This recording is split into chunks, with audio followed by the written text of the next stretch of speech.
तो चलिए बच्चों आगे बढ़ाते हैं हमारे अध्याय अल्कोहल, फिनॉल तथा ईथर को। और इस लेक्चर में हम बात करने जा रहे हैं अल्कोहलों के भौतिक गुण की। यहां से बेटा बोर्ड परीक्षा में बिल्कुल आपको क्वेश्चन पूछे जा सकते हैं। 1 नंबर या 2 नंबर का प्रश्न यहां से बन सकता है। बहुत ध्यान से देखें, अगर प्रश्न बनता है तो बेटा आसान होगा। एक बार आपने अगर पूरा लेक्चर ध्यान से देख लिया, मैं गारंटी देता हूं आपको बेटा ये मार्क्स मिलने ही मिलने। तो ध्यान से देखिए, हम बात कर रहे हैं अल्कोहलों के भौतिक गुणों की। और बच्चों भौतिक गुणों में सबसे पहले हम बात करेंगे किसकी? इसकी भौतिक अवस्था की।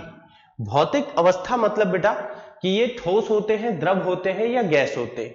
तो ये बात तो बेटा सामान्य सी है, आप लोगों ने अल्कोहल देखा भी है, आपके बेटा आसपास हो सकता है कोई हो, या तो बेटा आपने मूवी वगैरह में देखा होगा कि अल्कोहल जो होता है द्रव अवस्था में होता है। लोग क्या पानी मिलाकर के उसको पीते हैं ना, तो अल्कोहल द्रव अवस्था में पाया जाता है।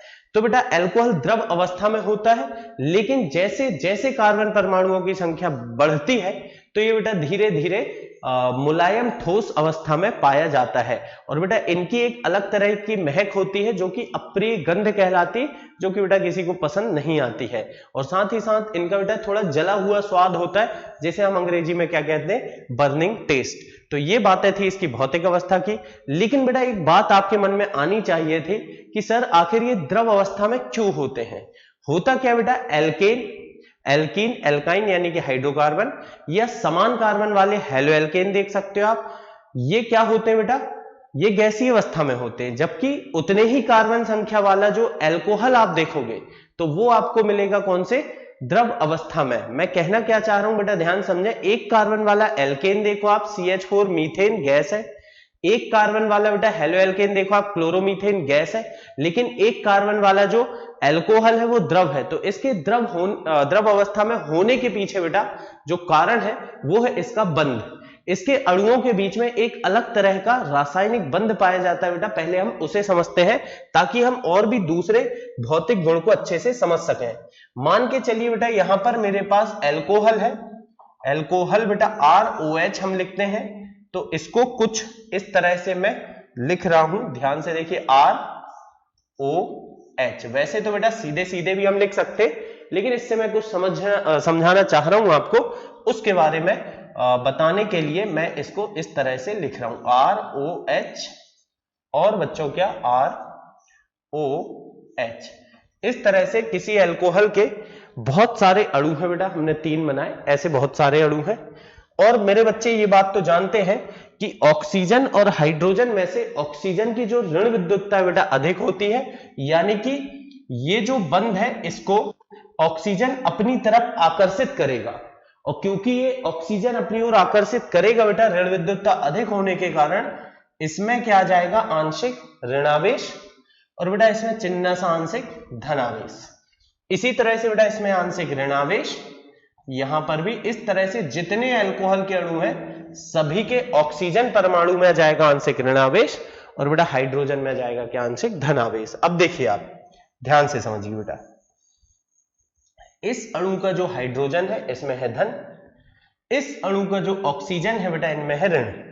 अब ये दोनों धन और ऋण एक दूसरे को बेटा किसी अन्य बल से आकर्षित करने लगेंगे, इनके बीच में एक नए तरह का आकर्षण बल आ जाएगा। देखिए ये धन है, ये ऋण है, तो इनके बीच में एक अलग तरह का आकर्षण बल आ जाएगा।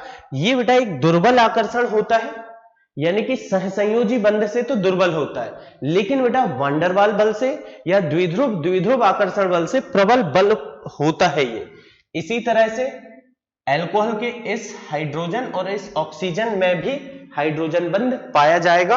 और बेटा क्योंकि ये दो अणुओं के बीच में पाए जा रहे हैं, इसीलिए बच्चों हम इन्हें क्या कहते हैं, इन्हें हम कहते हैं बेटा अंतराण्विक हाइड्रोजन बंध। क्या बोलेंगे बच्चों, इन्हें हम अंतराण्विक हाइड्रोजन बंध। और बच्चों इन अंतराण्विक हाइड्रोजन बंधों के कारण इनके जो अणु होते हैं बहुत ज्यादा पास पास होते हैं, और क्योंकि बेटा इनके अणु बहुत ज्यादा पास पास होते हैं इसीलिए ये द्रव अवस्था में पाए जाते हैं। आई होप बेटा आपको अब ये बात समझ में आ गई होगी। तो द्रव अवस्था में होते हैं, ये बात उतनी इंपॉर्टेंट नहीं है, लेकिन इनमें हाइड्रोजन बंध होता है, कौन सा बेटा, अंतराण्विक हाइड्रोजन बंध। ये बहुत बहुत बहुत ज्यादा इंपॉर्टेंट है, आगे चल करके देखिए आपको ये काम पड़ने वाली है। अब बेटा दूसरे भौतिक गुण की हम बात कर रहे हैं, जो क्या है क्वथनांक, कि एल्कोहलों के क्वथनांक की तुलना करना चाह रहे हैं बेटा हम। तो देखा गया ऐसा कि जो एल्कोहल होते हैं इनके क्वथनांक अन्य सभी कार्बनिक यौगिक, चाहे आप बेटा हेलो एल्केन ले लो, एल्केन ले लो, एल्कीन, एल्काइन, एल्डिहाइड ले लो, कीटोन ले लो, इन सभी के क्वथनांक से बेटा बहुत अधिक होते हैं। एल्कोहल के क्वथनांक अन्य सभी कार्बनिक यौगिकों के क्वथनांक से बहुत अधिक होते हैं। क्यों? उसका कारण छुपा है बेटा इसी हाइड्रोजन बंध में। अभी अभी हमने देखा कि जो एल्कोहल के अणु होते हैं बेटा, जो एल्कोहल के अणु होते हैं, थोड़ा सा हम ऐसे बनाएंगे ROH, ये एक एल्कोहल का अणु है, और इसी तरह बेटा एल्कोहल का दूसरा अणु है, तीसरा अणु है, और ऐसे ढेर सारे अणु हैं। ठीक है, इनमें क्या होता है, ऑक्सीजन परमाणु में आंशिक ऋण, हाइड्रोजन में आंशिक धन। अभी अभी बेटा मैंने आपको ये बात बताया, लेकिन क्योंकि हम यहां पर क्वथनांक की बात कर रहे हैं तो फिर से हमने ये बना दिया। तो देखिए इनके अणुओं के मध्य क्या होता है बेटा, अंतराण्विक हाइड्रोजन बंध होता है, जो कि एक अच्छा खासा ठीक ठाक मजबूत बंध है बेटा। और ये प्रबल बंध होने के कारण इनके अणु बहुत ज्यादा पास पास होते हैं, एक दूसरे से अच्छे खासे बल से जुड़े होते हैं, और हमें इसे क्वथनांक तक ले जाने के लिए बेटा क्या करना पड़ता है, अधिक ऊर्जा देनी पड़ती है, अधिक ताप पर गर्म करना पड़ता है। इसीलिए इनके क्वथनांक हेलो एल्केनों से या बेटा अन्य कार्बनिक यौगिकों से अधिक होते हैं। तो अगर आपको बोर्ड परीक्षा में ऐसा कोई प्रश्न आता है बेटा कि हेलो एल्केनों के क्वथनांक कम होते हैं या एल्कोहल के क्वथनांक हेलो एल्केनों से उच्च होते हैं, क्यों? तो उत्तर क्या लिखेंगे बेटा, क्योंकि एल्कोहल के अणुओं में अंतराण्विक हाइड्रोजन बंध पाए जाते हैं, और ये अंतराण्विक हाइड्रोजन बंधों के कारण एल्कोहल के अणु एक दूसरे के बहुत निकट होते हैं, और इन्हें हमें इन बंधों को तोड़ने के लिए, इन हाइड्रोजन बंधों को तोड़ने के लिए हमें अतिरिक्त ऊर्जा देनी होती है, इसीलिए इनके क्वथनांक बेटा उच्च होते हैं। ठीक है, अगर हेलो एल्केन में भी ऐसा कोई बंध पाया जाता तो उनके भी क्वथनांक उच्च होते, लेकिन बेटा उनमें तो द्विध्रुव आकर्षण बल पाया जाता है, जो कि एल्कोहलों के हाइड्रोजन बंध से, अंतराण्विक हाइड्रोजन बंध की तुलना में कमजोर होता है। ठीक है, तो इस तरह से बेटा हम ये कह सकते हैं कि अगर मान लीजिए मेरे पास कोई हेलो एल्केन है RX, और साथ में बच्चों एल्कोहल है, तो किसका क्वथनांक अधिक होगा बेटा? तो हम बिल्कुल बड़े आराम से ये बात बोल सकते हैं कि इन दोनों में से एल्कोहल का क्वथनांक अधिक होगा। और एल्कोहल के क्वथनांक के अधिक होने का कारण क्या है बेटा, बहुत ध्यान से सुन लो, अंतराण्विक हाइड्रोजन बंध। ठीक है, आपने मेन उत्तर में ना बेटा, अगर आपने अंतराण्विक हाइड्रोजन बंध लिख दिया और बाकी की चीजें इधर उधर हो भी गई तो चलेगा, कोई दिक्कत नहीं, लेकिन मेन मुद्दे की बात है अंतराण्विक हाइड्रोजन बंध। चलिए अभी बेटा क्या है, अब हम एल्कोहलों का ही क्वथनांक की तुलना कर रहे हैं। मान लो मेरे पास है मेथिल एल्कोहल, यानी कि एक कार्बन वाला एल्कोहल, फिर बेटा इसी तरह है मेरे पास एथिल एल्कोहल, 2 कार्बन वाला, फिर बच्चों क्या है प्रोपिल एल्कोहल, यानी कि जिसमें कार्बन की संख्या कितनी है बेटा, 3 है। इस तरह के मेरे पास मान लीजिए ये 3 एल्कोहल है, और भी ले सकते हैं हम, 4 कार्बन वाला, 5 कार्बन वाले, ऐसे ढेर सारे एल्कोहल हमने ले लिए। और बच्चों इनके हमें क्वथनांकों की तुलना करनी है कि किसका क्वथनांक उच्च है और किसका निम्न है। तो ऐसे केस में हम करेंगे क्या बेटा, ध्यान रखेंगे आप, कार्बन परमाणुओं की संख्या बढ़ने पर, कार्बन परमाणुओं की संख्या बढ़ने पर एल्कोहलों के क्वथनांक बढ़ते हैं। क्यों?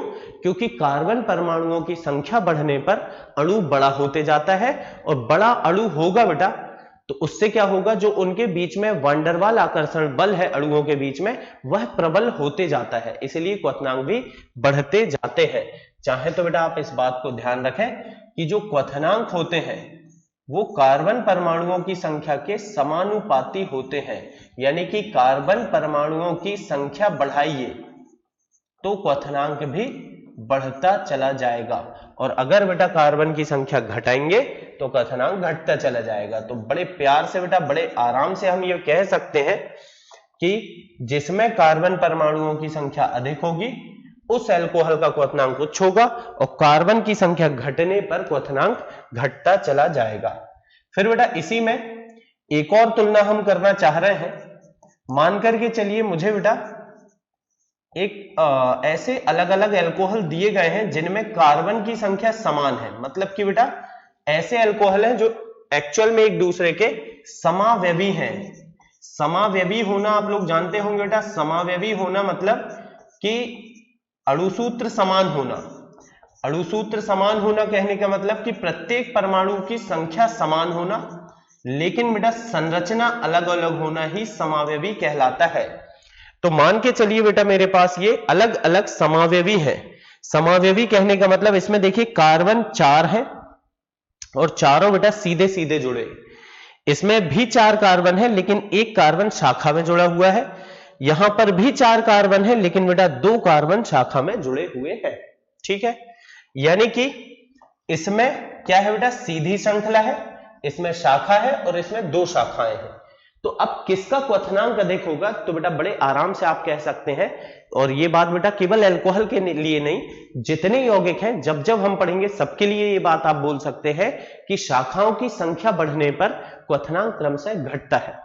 फिर से बोलूंगा बेटा, शाखाओं की संख्या बढ़ने पर क्वथनांक घटता है। क्यों बेटा, क्योंकि शाखाओं की संख्या बढ़ेगी तो बेटा आकार छोटा होता चला जाएगा, और आकार छोटा होगा तो उनके बीच के वांडर वाला आकर्षण बल दुर्बल होते चले जाएंगे। तो इस तरह से बेटा इसका क्वथनांक सबसे कम होगा, और जबकि प्राथमिक वाले का क्वथनांक सबसे अधिक होगा। इससे हमें शिक्षा प्राप्त होती बेटा कि प्राथमिक एल्कोहल का क्वथनांक सबसे अधिक होता है, फिर बच्चों द्वितीयक एल्कोहल का, और सबसे कम होता है किसका, अपने तृतीयक एल्कोहल का। और ये बेटा अच्छा रिजल्ट है, याद रख सकते हैं, आपको बोर्ड परीक्षा में पूछा जा सकता है कि भाई प्राथमिक, द्वितीयक तथा तृतीयक एल्कोहल में किसका क्वथनांक सर्वाधिक होता है। तो मेरे बच्चे याद रखेंगे कि प्राथमिक एल्कोहल का क्वथनांक सर्वाधिक होता है जबकि तृतीयक का सबसे कम होता है। इसी बात पर बेटा आपके लिए हम लेकर के आए हैं बोर्ड परीक्षा में पूछा जा सकने वाला एक अच्छा प्रश्न।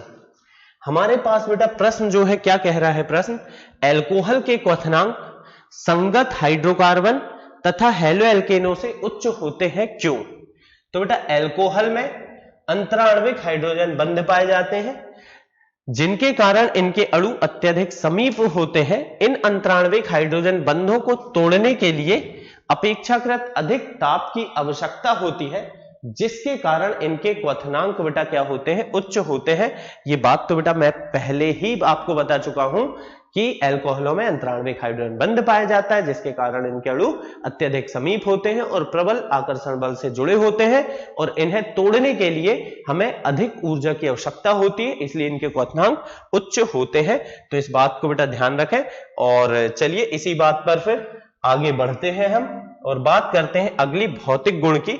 और बच्चों जो अगला भौतिक गुण है क्या है, विलेयता। तो बेटा विलेयता मतलब घुलने की क्षमता। और जब भी बेटा विलेयता की बात होगी तो हम सबसे ज्यादातर बात करते हैं किसकी, विलायक क्या लेते हैं बेटा, जल, कि कोई भी यौगिक जल में विलेय है या नहीं, यही हम विलेयता के अंदर डिस्कस करते हैं। तो अल्कोहल जल में विलेय है या नहीं, यहां पर ये हम बताना चाह रहे हैं। तो बच्चों बड़ी आसान सी बात है, आपने देखा भी होगा मूवी वगैरह में बेटा, टीवी वगैरह में आपने देखा होगा कि भाई क्या करता है, वो एक ग्लास लेते हैं, ग्लास में पहले अल्कोहल डाल लेते हैं और फिर अल्कोहल में पानी मिलाते हैं, और जैसे ही बेटा अल्कोहल में पानी मिलाते हैं, पानी में अल्कोहल फटाक से घुल जाता है। तो इस तरह से फटाफट अल्कोहल और पानी एक दूसरे में मिल जाते हैं। तो हम कह सकते हैं बेटा कि अल्कोहल प्रत्येक अनुपात में जल में घुलनशील होते हैं। अब बेटा प्रत्येक अनुपात कहने का मतलब है कि कितना भी अल्कोहल लो, कितना भी पानी ले लो, कोई दिक्कत वाली बात नहीं है। तो अल्कोहल बेटा प्रत्येक अनुपात में जल में घुलनशील होते हैं, और इनमें इनका जल में घुलनशील होने का जो कारण है बच्चों, वो कारण भी याद रखने लायक है। जैसे मान के चलिए आपके पास कोई अल्कोहल है बेटा ROH, ठीक है। अब ये जल के अणु मान लो आपने जल में डाले, तो अल्कोहल का एक अणु जल का एक अणु पास पास आए। जब इनको आपस में हमने मिलाया बेटा तो ये इस तरह से पास पास आए।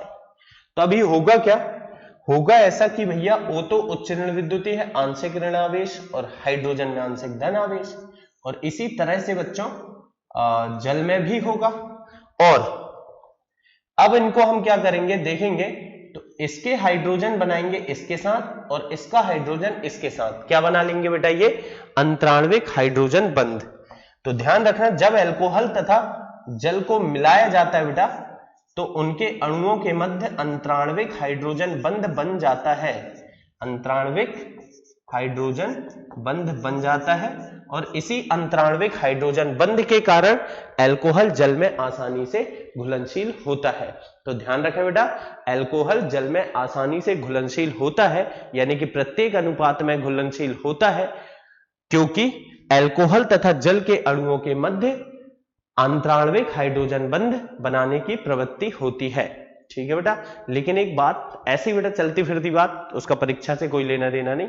कभी भी बेटा जब हम जल और अल्कोहल को मिलाते हैं तो हम अल्कोहल में जल डालते हैं, कभी भी जल में अल्कोहल नहीं डालते। अगर आप जल में अल्कोहल डालोगे तो उतने अच्छे से नहीं घुलेगा, अल्कोहल ऊपर ऊपर रह जाएगा और पानी बेटा नीचे नीचे रह जाएगा, यानी कि आपका पटियाला पैक बन जाएगा। ठीक है ना। तो अगर आप चाहते हैं अल्कोहल और जल अच्छे से मिल जाए तो आपको क्या करना है बेटा, अल्कोहल में जल को घोलना है। तो ध्यान रखें बेटा, हो सकता है आगे चल के ये बात आपके भी कहीं ना कहीं काम में आए। अब हम विलेयता की तुलना करना चाह रहे हैं कि किसकी विलेयता अधिक है और किसकी विलेयता कम है, यानी कि बेटा कौन सा यौगिक जल में अधिक घुलनशील है और कौन सा यौगिक जल में कम घुलनशील है। और इस तुलना के लिए सबसे पहले हम देखते हैं कि अगर अल्कोहल में कार्बन परमाणुओं की संख्या अलग अलग होगी तो विलेयता का क्या क्रम होगा। जैसे बेटा यहां पर मैंने लिया, इसमें 1 कार्बन है, इस अल्कोहल में 2 है और इस अल्कोहल में 3 है।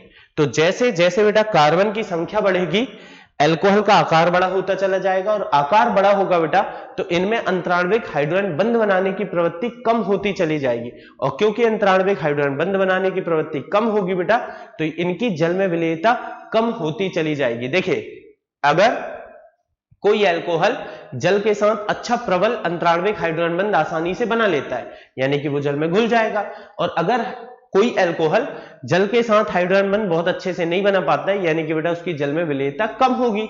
तो क्योंकि यहां आकार बड़ा हो रहा है इसलिए जल में विलेयता कम होती चली जाती है, क्योंकि बेटा आकार बढ़ने से हाइड्रोजन बंध बनाने की प्रवृत्ति घटती है। तो ध्यान रखें बेटा, कार्बन परमाणुओं की संख्या जैसे जैसे बढ़ेगी वैसे वैसे मेरे बच्चों क्या होगा, विलेयता घटती चली जाएगी। जैसे जैसे कार्बन परमाणुओं की संख्या बढ़ती है अल्कोहल की जल में विलेयता घटती जाती है। सबसे अधिक विलेय कौन होता है, 1 कार्बन वाला अल्कोहल, फिर बेटा 2 कार्बन, 3 कार्बन, ऐसे घटती चली जाती है। फिर चलिए बेटा इसमें हम एक आखिरी बात और कर लेते हैं। अगर मान करके चलिए वही केस है बेटा, समावयवी है जिनमें परमाणुओं की संख्या समान है। अगर बेटा परमाणुओं की संख्या अलग अलग है तब तो हम बड़े प्यार से बता देंगे कि जिस अल्कोहल में कार्बन कम संख्या में है उसकी विलेयता अधिक होगी, और जिसमें बेटा कार्बन अधिक संख्या में है उसमें उस अल्कोहल की विलेयता कम होगी। अब यहां पर कार्बन परमाणुओं की संख्या तो आपस में बराबर है, बस उनके बंध बनाने का तरीका अलग अलग है। यहां देखो बेटा कार्बन सारे सीधे सीधे जुड़े, यहां 1 कार्बन शाखा में जुड़ा हुआ है और यहां पर 2 कार्बन शाखाओं में जुड़े हुए हैं। तो यहां पर शाखाओं की संख्या बढ़ गई, शाखाओं की संख्या बढ़ने से बेटा आकार छोटा होता है, आकार छोटा होगा तो हाइड्रोजन बंध बनाने की प्रवृत्ति बढ़ेगी, और क्योंकि बंध बनाने की प्रवृत्ति बढ़ने से बेटा जो विलेयता है वो बढ़ती चली जाती है। तो बड़े प्यार से बेटा बड़े आसानी से हम बता सकते हैं कि जो तृतीयक अल्कोहल है उसका क्वथनांक उसकी विलेयता बेटा सर्वाधिक होगी, जबकि प्राथमिक अल्कोहल की विलेयता सबसे कम होगी। तो बेटा ये अच्छा रिजल्ट है, चाहे तो आप याद रख सकते हैं कि प्राथमिक अल्कोहल की विलेयता सबसे कम होती है, फिर द्वितीयक अल्कोहल की, फिर बेटा तृतीयक अल्कोहल की। ये है अल्कोहलों की विलेयता का क्रम। तो ध्यान रखें बेटा, अच्छा आंसर मिला है हमें कि प्राथमिक अल्कोहल की विलेयता सबसे कम होती, तृतीयक की सबसे ज्यादा, जबकि बेटा क्वथनांक का क्रम इसके विपरीत होता है। तो आप ऐसे भी याद रख सकते हैं कि जो क्वथनांक का क्रम होगा विलेयता का क्रम उसका उल्टा होगा, है ना। अगर हम क्वथनांक की तुलना करें तो क्वथनांक सबसे ज्यादा था प्राथमिक का, फिर द्वितीयक, फिर तृतीयक, तो विलेयता बेटा इसके विपरीत क्रम में मिलनी ही थी। तो इस तरह से बेटा ये हमने बात की अल्कोहल के भौतिक गुणों की। कुछ अच्छे प्रश्न है बेटा जो इससे बनते हैं। आई होप अगर आपसे बेटा अब एग्जाम में इससे कुछ भी पूछा जाए तो बन जाना चाहिए। चलिए फिर हम नेक्स्ट लेक्चर में मिलेंगे और बात करेंगे अल्कोहलों के रासायनिक गुणों की।